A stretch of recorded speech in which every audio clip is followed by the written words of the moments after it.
Hello friends, नमस्ते। आप सबका स्वागत है मेरे इस यूट्यूब चैनल में जिसका नाम है इन्वेस्टमेंट सीक्रेट्स।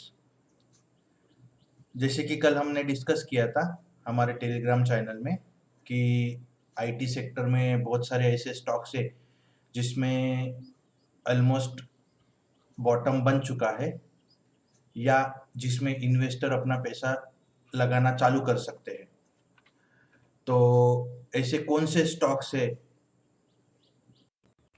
कि जिसमें आप अभी इन्वेस्टमेंट कर सकते हैं आईटी सेक्टर में, वो देखने की कोशिश करेंगे। तो चलिए चालू करते हैं। पहले हम इन्फोसिस देख लेते हैं।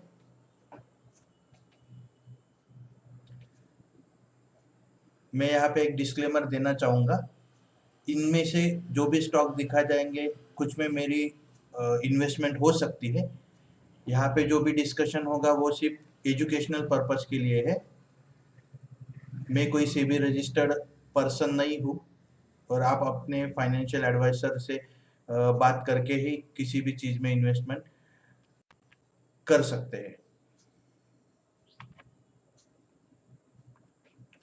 तो अगर हम इन्फोसिस का चार्ट देखेंगे तो जब कोविड में फॉल हुआ था तो इन्फोसिस ऑलमोस्ट 522 तक, मतलब 500 तक आया था। अब उसके बाद इन्फोसिस ने एक अच्छी रैली दी है। कुछ दिनों से वो कंसोलिडेशन फेज में है एंड देन अभी थोड़े दिन से नीचे की तरफ मूव हो रहा था। तो ये कंसोलिडेशन फेज का जो ब्रेकआउट था वो नीचे की तरफ था। तो ये पैटर्न भी हम बना के देख सकते हैं। पैटर्न बनाने के लिए मैं आपको सभी को एक एडवाइस देना चाहूँगा कि हमेशा उसको लाइन चार्ट में कन्वर्ट कर लीजिए। तो आपको जो बॉटम है वो अच्छे से बनता हुआ दिखता है और फिर उसको कैंडल में कन्वर्ट कीजिए। तो यहाँ पे आप देख सकते हैं कि एक अच्छा सा head and shoulder pattern Infosys ने बनाया था जिसका सडन ब्रेकडाउन हुआ था गैप डाउन की वजह से। तो इसका टारगेट निकालने के लिए उसको वापस लाइन चार्ट में कन्वर्ट करते हैं। ये जो डेप्थ है वो नीचे की तरफ उसका टारगेट होगा। तो ये डेप्थ हमने यहाँ से उठाई और ये इन्फोसिस का एक्चुअल टारगेट हो गया पैटर्न का।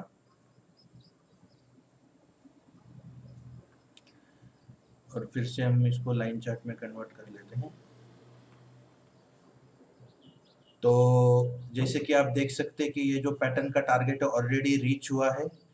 यहाँ से जो पुल बैक रैली आई थी तो वो एग्जैक्टली उसी पॉइंट से आई थी जहाँ पे उसका टारगेट है। यहाँ पे वापस एक फॉल आया लेकिन वही जोन से इन्फोसिस ऊपर जाने की कोशिश कर रहा है। तो दोस्तों यहाँ पे अगर आप ऑब्जर्व करोगे, मैंने अपने टेलीग्राम चैनल पे भी यह एक छोटा पैटर्न बन रहा है उसके बारे में डाला था। इसको लाइन चार्ट में कन्वर्ट करते हैं। अगर आप यहाँ पे देख सकते हो तो यहाँ पे इन्फोसिस डबल बॉटम बनाने की कोशिश कर रहा है। ये पहला बॉटम हो गया, यहाँ से यहाँ तक राइज हुआ, यहाँ से फिर से फॉल आया और यहाँ से अभी वापस यहाँ तक जाने की कोशिश करेगा। तो ये अपना प्राइमरी टारगेट नंबर 1 हो जाएगा। और अगर यहाँ से ब्रेकआउट मिलता है, यहाँ से अगर ब्रेकआउट मिलता है अपने को, तो इन्फोसिस थोड़ा सा ऊपर जाएगा, वापस इस लाइन पे रीटेस्ट करेगा और फिर से ऊपर जाने की कोशिश करेगा। तो मेरे ख्याल से इन्फोसिस अभी एक अच्छे लेवल पे है जहाँ पे बाय कर सकते हैं। हम इसको थोड़ा हटा देते हैं। अगर आप यहाँ पे ऑब्जर्व करोगे, डाउनफॉल पे इन्फोसिस ने एक गैप छोड़ी थी। सॉरी, वापस ट्राई करेंगे। ये गैप अभी इन्फोसिस के लिए सपोर्ट बन जाएगा, इसीलिए मैं बहुत दिनों से अपने टेलीग्राम चैनल पे डाल रहा था कि 1445 या 1446 के ऊपर अगर इन्फोसिस क्लोजिंग दे देता है तो अपने लिए अच्छा रहेगा। लेकिन कल अगर देखा जाए तो इसी गैप से उस पर प्रेशर आया। एसेंच्योर के रिजल्ट आए हैं, एसेंच्योर के रिजल्ट एकदम बढ़िया नहीं थे, इसीलिए फ्राइडे के दिन आईटी स्टॉक में प्रेशर था। लेकिन एसेंच्योर के रिजल्ट्स बहुत खराब भी नहीं है, अगर आपने रिजल्ट्स देखे होंगे तो मार्केट के अनुमान के हिसाब से ही है। मार्केट दो चीजों पे रिएक्ट करता है, अगर नतीजे मार्केट के अनुसार नहीं होते तो आईटी स्टॉक्स में ज्यादा फॉल हो सकता था।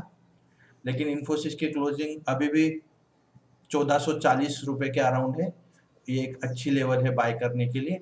और अगर यहाँ पे आपको इन्फोसिस मिलता है 1390 और 1400 के बीच में, तो यहाँ पे ये जो नेक लाइन है इसका 1400 का टारगेट आ रहा है, तो 1400 के अराउंड एक अच्छा लेवल रहेगा वापस ऐड करने के लिए। और जो यहाँ पे हम 25% इन्वेस्टमेंट कर सकते हैं। अगर आप 100 रुपये डाल रहे हो तो यहाँ पे 25 रुपये डाल सकते हो। नेक्स्ट इन्वेस्टमेंट हम कब करेंगे, जब यहाँ से ब्रेकआउट मिलेगा और जब वो इस लाइन को रिटेस्ट करेगा, वहां पे नेक्स्ट इन्वेस्टमेंट एक्चुअली बनती है। And the third investment or fourth investment will be breakout of this neckline and retesting of this neckline. So Infosys के बारे में मैं अपने टेलीग्राम चैनल में बता चुका हूँ। और एक चीज आप देख सकते हैं, जैसे हमने परसों के वीडियो में डिस्कस किया था कि इन्फोसिस भी एक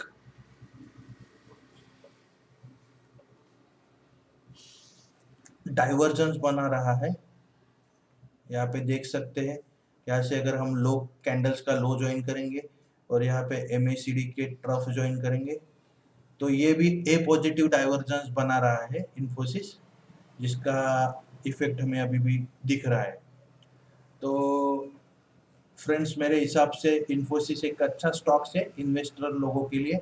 तो अगर आपका एडवाइजर, फाइनेंशियल एडवाइजर के हिसाब से ये अच्छा स्टॉक है तो आप उसमें एंट्री कर सकते हैं। एक बार TCS देखते हैं।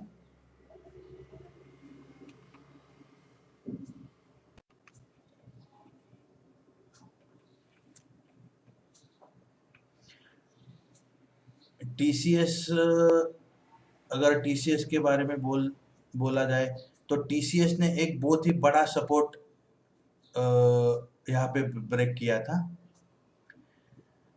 टेलीग्राम चैनल पे हमारे किसी दोस्त ने ये पूछा था, अगर कोई भी शेयर नेकलाइन को बार बार रिटेस्ट करता है तो वो उसका सपोर्ट बनता है, सपोर्ट स्ट्रांग बनता है कि वीकन वो उस सपोर्ट को वीकन करता है।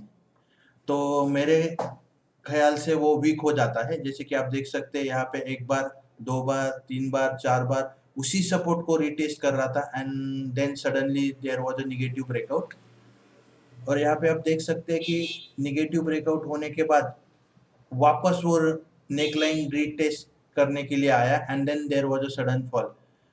अभी मेरे ख्याल से TCS में बाइंग तभी बनते हैं जब वो इस नेक लाइन को अच्छे से ब्रेक करके यहाँ पे सस्टेन होने की कोशिश करे। और जैसे कि हमने इन्फोसिस में देखा, यहाँ पे भी एक डाइवर्जन बन रहा है, वो भी ए पॉजिटिव डाइवर्जेंस ही है। लेकिन TCS यहाँ पे क्या बिहेव करता है उस पे इसमें अपनी पोजीशन डिसाइड होगी। और अगर TCS के लिए हम ऊपर से एक नेक लाइन डालेंगे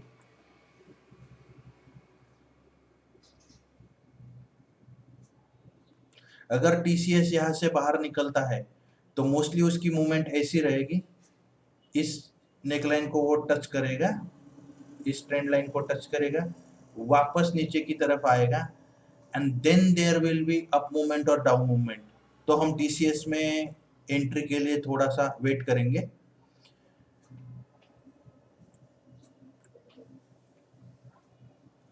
और जैसे कि हमने देखा था, यहाँ पे भी ऑलमोस्ट एक हेड एंड शोल्डर पैटर्न था टीसीएस का, जिसका पूरा टारगेट अचीव नहीं हुआ। आप लोग खुद ड्रॉ करके बाद में देख सकते हैं। उसका टारगेट बहुत ही नीचे था।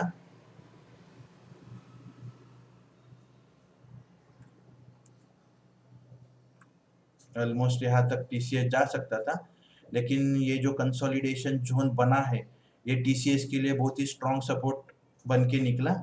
वहाँ पे देख लेते हैं कि टीसीएस ने कहा, ये जो 1 2 3 4 यहाँ से जो टीसीएस ने सपोर्ट पहले लिया था, तो उससे टीसीएस ने बाउंस बैक लिया है। तो देखते हैं टीसीएस यहाँ पे कैसे बिहेव करता है, और उसके हिसाब से हम टीसीएस में एंट्री लेने की सोचेंगे। अगला स्टॉक देख लेते हैं, विप्रो।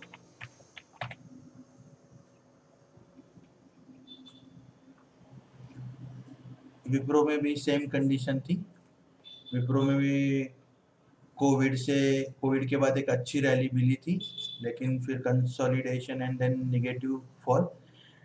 यहाँ पे भी अगर आप एकदम अच्छी तरह से देखोगे तो ऑलमोस्ट यहाँ पे भी एक हेड एंड शोल्डर पैटर्न बना हुआ था।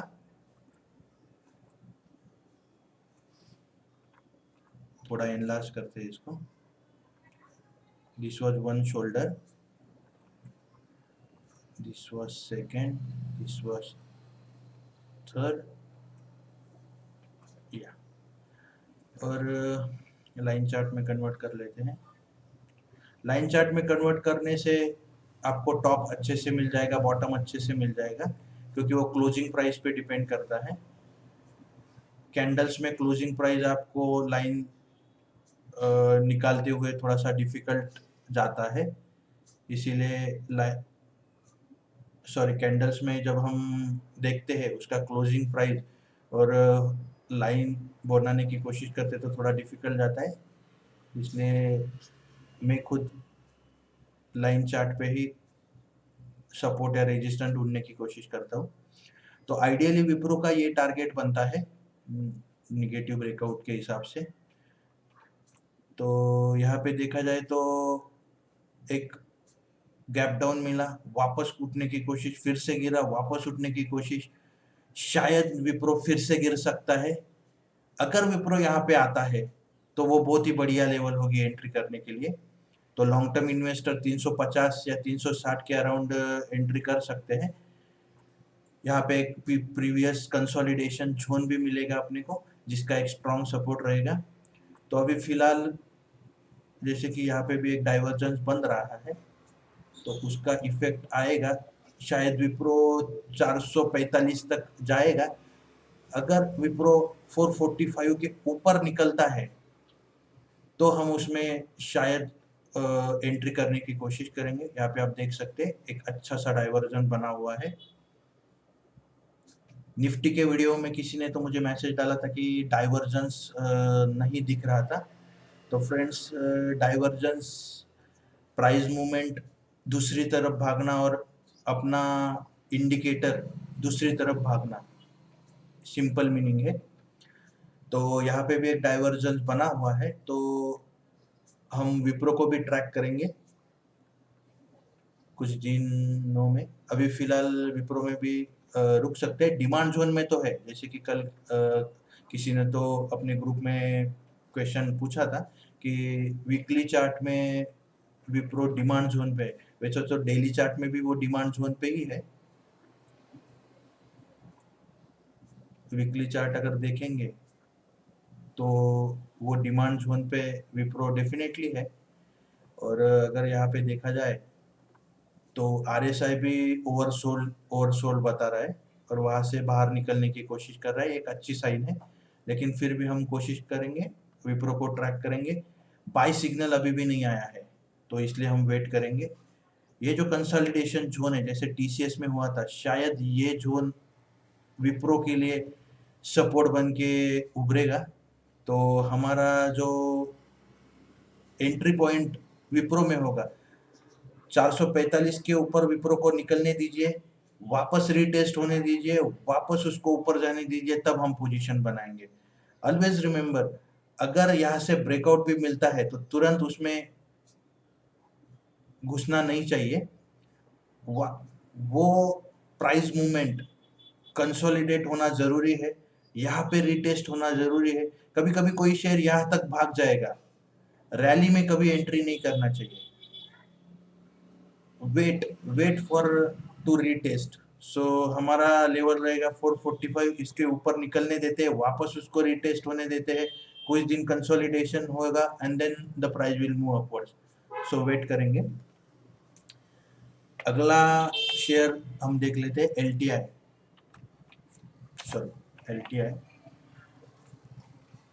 सब लोगों को अभी पता ही होगा, माइंड ट्री और एलटीआई का मर्जर होने जा रहा है। तो मेरे हिसाब से एलटीआई एक बहुत ही बड़ी कंपनी हो जाएगी मार्केट कैप के हिसाब से।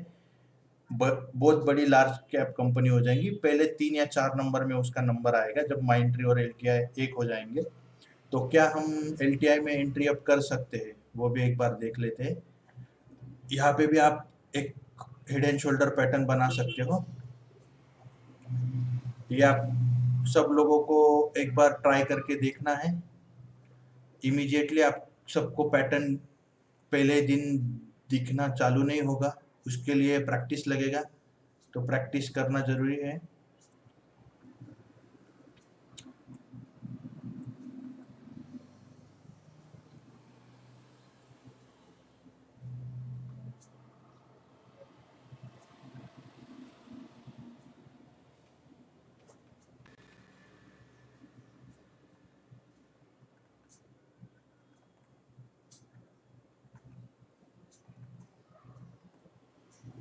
तो ये एलटीआई हो गया।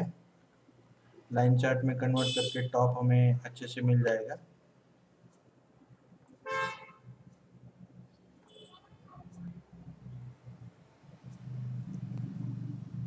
तो ये एलटीआई का टारगेट हो गया।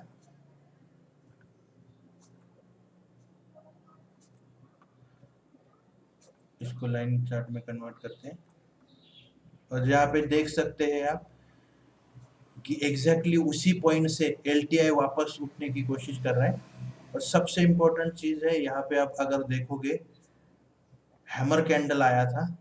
और जो लोग जानते हैं कि हैमर एक अगर हैमर सपोर्ट या सॉरी हम हैमर कैंडल अगर सपोर्ट जोन पे बनती है तो वो रिवर्सल इंडिकेट करती है। तो जैसे हैमर कैंडल यहाँ पे बना तो स्टॉक ऊपर उठने की कोशिश कर रहा है। और मेरे ख्याल से एलटीआई में ये बढ़िया लेवल है एंट्री करने के लिए। और यहाँ पे कोई डाइवर्जेंस नहीं बन रहा है। आप देख सकते हैं कि प्राइस मूवमेंट ऊपर जा रहा है और एम इंडिकेटर भी ऊपर की तरफ मूव हो रहा है। तो इसमें कोई डाइवर्जेंस नहीं है। धीरे धीरे आप इसमें इन्वेस्ट करना चालू कर सकते हैं। अगर स्मॉल टू सम टर्म के हिसाब से देखेंगे, अगर एलटीआई इस रेजिस्टेंस जोन को निकाल लेता है, मतलब 4,300 के ऊपर ट्रेड करना चालू कर देता है, तो शायद हमको एक अच्छी रैली मिल जाएगी। तो एलटीआई भी मेरी तरफ से एंट्री करने के लिए बढ़िया है। अभी फिलहाल माइंड ट्री देख लेते हैं। यहाँ पे भी मैंने एक डाइवर्जेंस बना के रखा है, लेकिन ये ए पॉजिटिव डाइवर्जेंस नहीं है, ये बी पॉजिटिव डाइवर्जेंस है। ये usually be positive divergence breakout indicate करता है। तो शायद माइंड ट्री एक अच्छा ब्रेकआउट दे सकता है।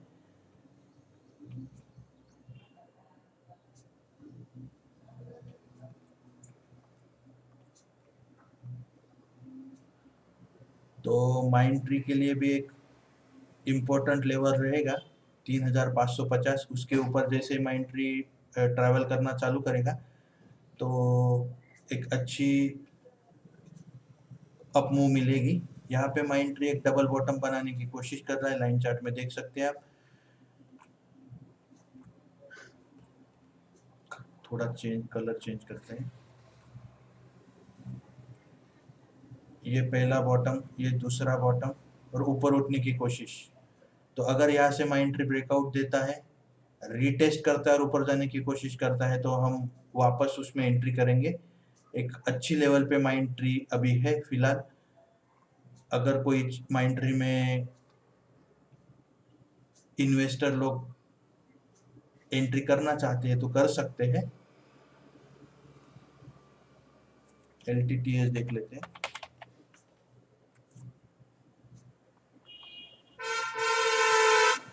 अगर आप यहाँ पे ऑब्जर्व करोगे, LTTS ने भी हेड एंड शोल्डर पैटर्न बनाया था।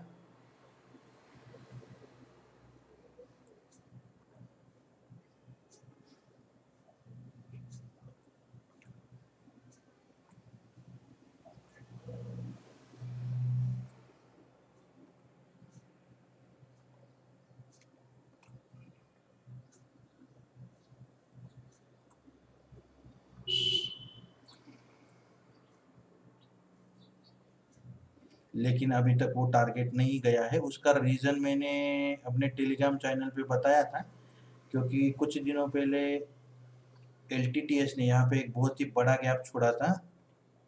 हम देख सकते हैं, ये बहुत ही बड़ा गैप LTTS ने यहाँ पे छोड़ा था।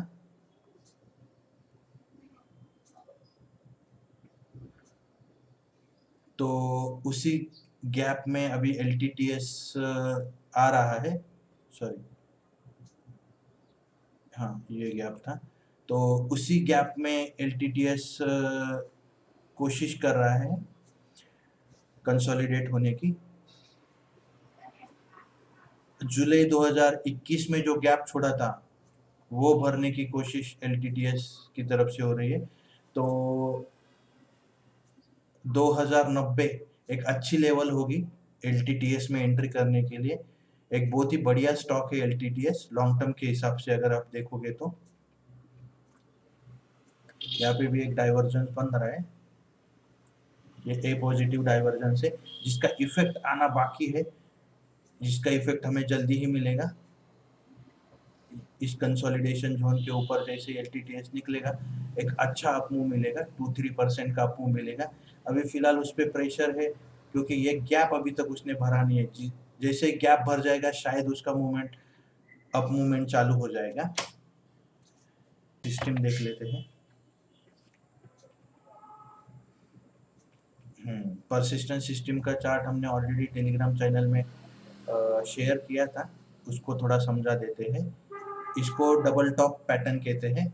अगर अप ट्रेंड में कभी कोई शेयर सेम लेवल पे रजिस्ट करता है 2 बार, तो उसके बाद उसको रिवर्सल मिल सकता है, तो डाउन ट्रेंड में शेयर जा सकता है। तो वैसे ही हुआ है, यहाँ से एक ब्रेकडाउन मिला, वापस वो शेयर रीटेस्ट करने के लिए नेक लाइन तक आया और फिर से वापस गया है। और फिलहाल कुछ दिनों पहले उसने 2021 में जुलाई में यहाँ पे एक गैप छोड़ा था परसिस्टेंट सिस्टम ने। वो गैप भरने के लिए वो वापस नीचे आ सकता है।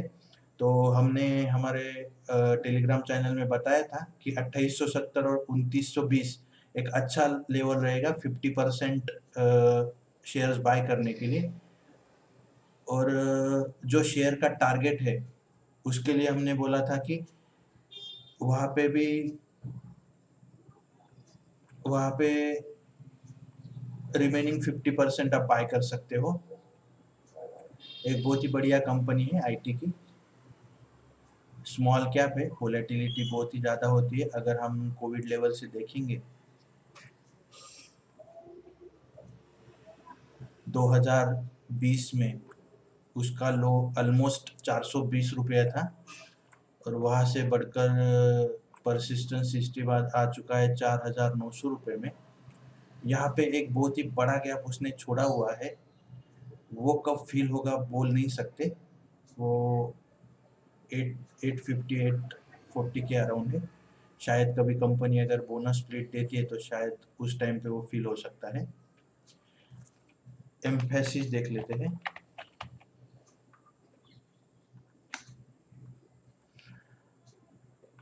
बहुत लोगों ने मुझे एम्फेसिस के बारे में पूछा था, लेकिन मैं एम्फेसिस का बहुत बड़ा फ़ैन नहीं हूँ, ना ही मेरी इसमें इन्वेस्टमेंट है। तो एम्फेसिस में अगर कोई इन्वेस्टमेंट करना चाहता है तो मुझे लगता है कि जब तक वो 2850 के ऊपर नहीं चला जाता तब तक वेट करना चाहिए, क्योंकि अभी भी डाउनफॉल में है। और अगर प्री कोविड के कोविड के लेवल से हम फिबोनाची रिट्रेसमेंट देखेंगे तो उसका अच्छा सपोर्ट 1860 है। और रिसेंट रिसेंट कंसोलिडेशन से अगर देखेंगे तो करेक्ट वो 38 के अभी रिट्रेसमेंट लेवल पे है, 2250 के। तो हम ट्रैक करते रहेंगे और फिर देखते रहेंगे कि एम्फेसिस कैसे बिहेव कर रहा है।